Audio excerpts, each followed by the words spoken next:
Será que Deus ouve as orações que fazemos em silêncio, ou seja, em nosso pensamento? Ou será que precisamos sempre clamar em voz alta para que o Senhor nos atenda? Talvez você não saiba, mas essas são duas das perguntas mais comuns entre os cristãos quando o assunto é oração. Alguns preferem orar em pensamento, pois são tímidos ou porque acham que não sabem orar da forma correta, usando palavras difíceis. Já outros dizem que só oram em voz alta por causa de uma passagem do Salmo 66, em que o salmista disse: "A ele clamei com os lábios, com a língua o exaltei. Se eu acalentasse o pecado no coração, o Senhor não me ouviria."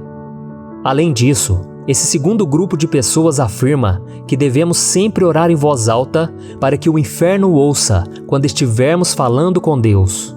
Mas afinal de contas, qual tipo de oração é a correta? Qual delas Deus ouve melhor? É isso que eu vou te responder neste vídeo. Mas antes disso, se inscreva aqui no meu canal e ative o sininho para você ser avisado quando eu colocar um próximo vídeo, tá bom? Então vamos lá. No livro de Oséias capítulo 4, o próprio Deus disse: "O meu povo está sendo destruído, porque lhe falta o conhecimento." E realmente, muitas pessoas sofrem e não conseguem ter uma vida de oração porque acreditam mais no que as pessoas dizem do que nas palavras de Jesus. E sabe o que Jesus disse? Que a nossa oração, para ser ouvida, não precisa ser cheia de regras. Ela precisa apenas ser sincera. Veja o que ele disse: "Quando você orar, vá para o seu quarto, feche a porta e ore a seu pai, que está no secreto. Então seu pai que vê no secreto o recompensará." E quando orarem, não fiquem sempre repetindo a mesma coisa, como fazem os pagãos.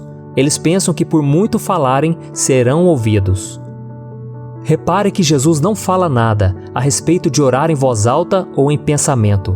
A única coisa que ele diz é que devemos orar diretamente ao Pai e voltar toda a nossa atenção para Ele, dizendo que está em nosso coração, sem se preocupar com palavras bonitas, repetições ou formalidades.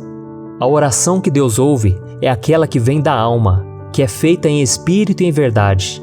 Porém, existem algumas situações em que podemos orar em silêncio. Por exemplo, não há por que você fazer a sua oração em voz alta se estiver sozinho no seu quarto, caminhando pela rua ou enquanto está no ônibus, no trabalho ou na faculdade. Também há momentos em que as nossas orações devem ficar somente entre nós e Deus, sem que Satanás e os seus demônios fiquem sabendo do que se trata. Algumas pessoas acham que o diabo tem poder para ler os nossos pensamentos, assim como Deus, mas isso não é verdade. O diabo é um ser limitado, e a Bíblia diz que só Deus tem a onisciência, que é a capacidade de saber tudo, incluindo pensamentos, sentimentos, passado, presente e futuro. Veja o que está escrito no Salmo 139. "Senhor, Tu me sondas e me conheces. Sabes quando me sento e quando me levanto. De longe percebes os meus pensamentos. Sabes muito bem quando trabalho e quando descanso. Todos os meus caminhos te são bem conhecidos. Antes mesmo que a palavra me chegue à língua, Tu já a conheces inteiramente, Senhor." E uma prova de que a oração silenciosa tem tanto poder quanto a oração em voz alta está na história de Ana. Essa mulher queria muito ter um filho, mas não podia porque era estéril e já era uma mulher idosa. E a Bíblia diz que certo dia ela estava muito angustiada e orou em silêncio, apenas mexendo seus lábios. Então o sacerdote Eli, que estava passando ali por perto, estranhou aquela cena e a repreendeu, pois achava que Ana tinha bebido muito vinho e que estava bêbada. Mas não, Ana estava apenas orando em pensamento. Veja como foi. Enquanto ela continuava a orar diante do Senhor, Eli observava sua boca. Como Ana orava silenciosamente, seus lábios se mexiam, mas não se ouvia sua voz. Então Eli pensou que ela estivesse embriagada e lhe disse: "Até quando você continuará embriagada? Abandone o vinho." E se continuarmos lendo esse capítulo, veremos que pouco tempo depois, o Senhor atendeu a oração silenciosa de Ana e lhe deu um filho chamado Samuel, que foi um dos maiores profetas de Deus que já passaram por esta terra. E da mesma forma, podemos falar e pedir qualquer coisa a Deus em pensamento, que Ele nos escutará, e se for da vontade dEle, atenderá ao nosso pedido. Amém? E antes de encerrar este vídeo, é muito importante que você entenda uma coisa. Por mais que o diabo não consiga ler os nossos pensamentos, ele pode muito bem saber o que se passa pela nossa cabeça. E você pode estar se perguntando, ué pastor, mas como assim? A Bíblia não diz que Deus é o único que tem a onisciência? Sim, a Bíblia diz. Mas ela também diz que o diabo é como um leão, que anda ao nosso derredor, rugindo e procurando formas de nos devorar. Isso quer dizer que Satanás nos conhece muito bem e pode saber o que se passa na nossa mente apenas analisando as expressões do nosso corpo. Afinal de contas, ele convive entre os seres humanos desde os tempos de Adão e Eva e sabe muito bem como nos comportamos diante das lutas e tentações. Ele sabe, por exemplo, quando estamos com medo, com desejo de pecar, com raiva ou mágoa de alguém. Mas não fique se preocupando com isso, porque o inimigo não tem poder para nos derrubar quando estamos vigilantes, em oração e em obediência à palavra de Deus. E agora que você já sabe que Deus conhece todos os seus pensamentos, sentimentos, desejos e necessidades, e que a oração silenciosa tem tanto poder quanto a oração em voz alta, desde que seja feita com sinceridade e com fé, eu quero te encorajar a orar mais, com mais frequência. Não fique esperando um momento ideal ou um local específico para fazer suas orações. Apenas crie o hábito de falar com o Pai em todos os momentos e em qualquer lugar. Eu tenho certeza que a oração vai te manter cada vez mais firme nos caminhos do Senhor. Amém? E agora vai ser o momento em que você vai colocar em prática isso que você aprendeu nesse vídeo. Eu vou deixar a música de fundo tocando e você vai fazer a sua oração. Talvez pela primeira vez na sua vida, ou você que já está acostumado a orar, eu quero te incentivar a orar, seja em voz alta ou seja no seu pensamento. E creia, meu irmão, Deus ouve as orações. Talvez não será no seu tempo que o Senhor vai te responder, mas não duvide do poder e do amor do Senhor. Deus é fiel, meu irmão. Então volte o seu coração para Ele agora e fale com o Senhor nesse momento.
Eu sou o pastor Antônio Júnior. Se você gostou dessa mensagem, compartilhe com seus amigos e se inscreva aqui no meu canal. Deus te abençoe.